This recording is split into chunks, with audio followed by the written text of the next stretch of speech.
Kemudian pelan-pelan mereka memapahku untuk duduk, membuka sepatuku, memberiku segelas air. Kami lalu berbincang, masih dibantu dengan bahasa isyarat. Aku bilang pergelangan kaki kanan sangat sakit. Melihat ini lalu mereka seperti berdiskusi. Kemudian salah satunya pergi keluar rumah, sementara yang satu lagi mengelus-ngelus pergelangan kakiku, memijat dengan pelan. Sambil kami berbincang, aku terus memperhatikan rumah ini. Api kecil yang mereka nyalakan ternyata masih kurang terang. Aku belum bisa melihat dengan detail. Lelah yang teramat sangat tertutupi oleh rasa penasaran. Mereka ini siapa? Desa apa ini? Letaknya di mana? Tapi ya sudahlah, mungkin banyak pertanyaan ini akan terjawab nanti ketika matahari sudah terbit. Tidak lama kemudian dia yang tadi pergi sudah kembali dengan membawa kantung kecil di tangan.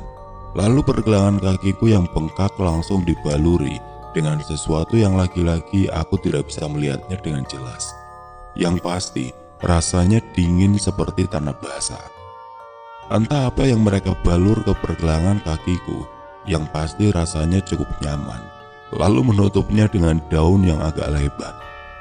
Setelah selesai mereka menyuruhku beristirahat. Aku mengiyakan, sambil sekali lagi mengucapkan terima kasih. Kemudian satu persatu mereka keluar rumah, meninggalkan aku sendirian di dalam. Sekali lagi aku melihat sekeliling. Lagi-lagi memperhatikan isi rumah sederhana ini, aku baru sadar kalau ternyata ada 4 jendela yang menghadap ke 4 arah. Pagi nanti niatku akan membukanya dan melihat suasana di luar.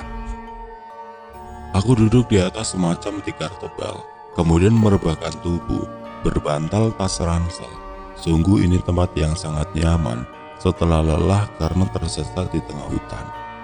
Tidak memakan waktu lama aku terlelap tidur.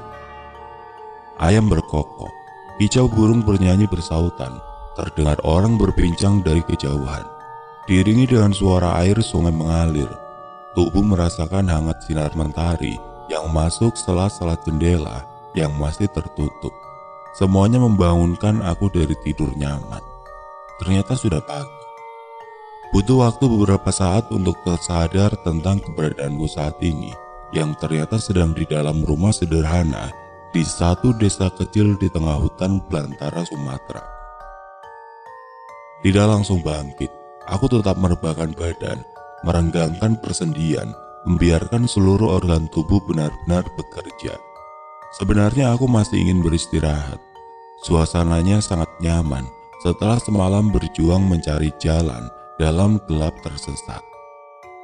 Tapi ya itu tadi, aku harus bangun karena ini bukan rumah sendiri. Harus bertemu dengan orang-orang yang sudah baik hati, mau menolong dan menampung.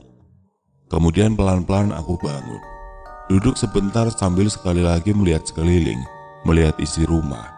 Kali ini, semua kelihatan lebih jelas setelah ada sinar matahari. Rumah berbentuk lingkaran yang tidak terlalu besar. Tempatku tidur persis di bawah salah satu jendela. Ada 2 pintu. Sepertinya tadi malam yang aku masuki adalah pintu depan. Lalu ada pintu belakang yang berlawanan arah posisinya. Di salah satu sudut terlihat bertumbuk peralatan makan. Ada piring, gelas, dan lain-lain. Namun kelihatan dari bentuk dan bahannya masih sangat tradisional. Ya, sudah. Itu saja yang ada di dalam rumah. Selebihnya ada barang dan benda lain yang aku tidak tahu nama dan peruntukannya untuk apa. Selesai melihat sekeliling, aku melihat jam tangan. Ternyata jarumnya masih belum bergerak, arloji masih mati. Suara-suara menenangkan yang terdengar di luar membuat penasaran. Aku berdiri lalu berjalan mendekat ke jendela. Rumah ini memiliki langit-langit yang terbuat lagi-lagi dari bahan pepohonan. Langit-langitnya juga tidak tinggi. Aku harus agak menunduk supaya kepala tidak terbentur. Tapi rumah ini memiliki jendela yang cukup besar, yang kemudian aku buka. Ya Tuhan, aku terperangah melihat pemandangan di luar setelah jendela sudah terbuka lebar. Ada apa? Belum pernah aku melihat pemandangan seindah ini. Rumah yang sedang aku tempati ini posisinya agak lebih tinggi dari sekitarnya. Ditambah bentuknya rumah panggung, sehingga aku dapat melihat sekeliling dengan jelas dengan jarak pandang cukup jauh. Aku sedang berada di kaki gunung tinggi, di tengah-tengah pepohonan rapat dan rindang yang aku bisa melihatnya dari kejauhan. Karena jam tangan mati, aku jadi hanya bisa mengira-ngira kalau saat ini sepertinya sudah jam 7 pagi. Matahari bersinar dengan indah. Hangat cahayanya menyentuh permukaan bumi. Ternyata aku sedang berada di salah satu desa di tengah hutan di kaki gunung. Desa, iya, desa yang sangat indah. Ada belasan rumah yang bentuk dan ukurannya nyaris sama persis dengan rumah yang sedang aku berada ini. Sebentar, ternyata ada dua bangunan yang bentuknya berbeda dan ukurannya lebih besar. Jarak masing-masing rumah tidak berdekatan, tetapi tidak terlalu jauh juga. Semuanya berbahan kayu dan beratap dedaunan. Desa ini nyaris seluruh permukaannya tertutup perumputan hijau nan indah. Hanya jalan setapak yang permukaan tanah. Ya, setiap sudut desa dihubungkan dengan jalan setapak yang kelihatannya hanya dilalui untuk berjalan kaki bagi penduduknya. Hewan ternak berseliweran bebas, ada ayam, bebek, kambing, kerbau, bahkan ada angsa yang sedang berbaris-baris di atas sungai. Oh ya, melengkapi kesempurnaan ternyata ada sungai kecil yang aliran airnya tidak deras, namun suaranya terdengar jelas. Di sisi sungai ada hamparan petak sawah yang sepertinya tertanam padi yang mulai menguning. Di beberapa sudut desa kabut tipis masih terlihat, sementara sebagian besar lainnya sudah berubah jadi embun, terkena terpaan hangat mentari. Beberapa orang terlihat sibuk dengan kegiatannya masing-masing. Ada yang sedang duduk di depan rumah, berjalan kaki, ada yang berada di sawah, ada juga anak-anak yang sedang bermain bersenda gurau. Ada pula yang sedang berada di pinggir sungai. Ya, sangat indah desa ini. Aku serasa sedang berada di surga. Oi, tiba-tiba ada suara. Aku yang sedang menikmati pemandangan langsung teralihkan. Aku menoleh ke bawah jendela. Ternyata ada dua orang yang sedang memanggil. Yang satu aku mengenali wajahnya. Dia salah satu yang menolongku tadi malam. Yang paling muda, masih remaja.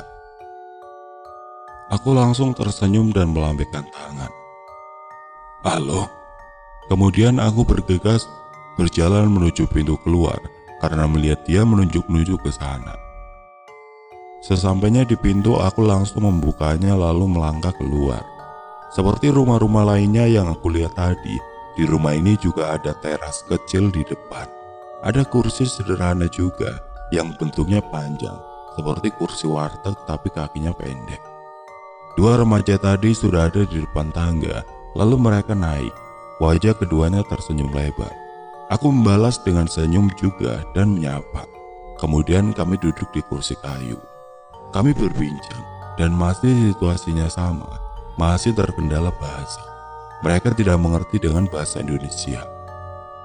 Aku juga sama sekali tidak mengerti bahasa yang mereka gunakan. Tapi lambat laun dengan bantuan tangan sebagai isyarat, sedikit-sedikit kami bisa berkomunikasi.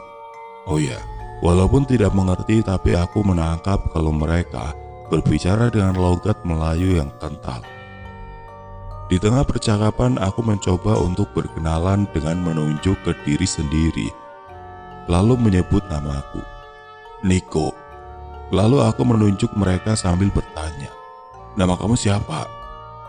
Awalnya tidak mengerti apa yang aku maksud. Tetapi setelah beberapa kali percobaan, akhirnya mereka mengerti dan menyebut nama juga. Imet, ucap salah satunya sambil tertawa kecil. Kemudian satu lagi menyebut Zulai sambil menunjuk ke dadanya sendiri. Jadi remaja yang ikut menolongku tadi malam bernama Imet, sementara temannya ini bernama Zulai. Sekali lagi aku baru sadar kalau mereka semua penduduk desa ini bertubuh pendek.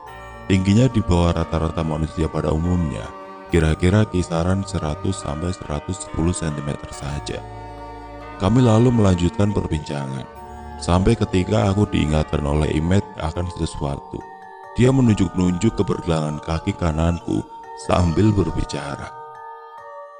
"Gimana kaki kamu? Sudah sembuh?" Aku langsung kaget. Astaga. Jadi teringat kalau semalam kaki tergilir parah dan aku sangat kesakitan. Untuk berjalan pun tidak mampu.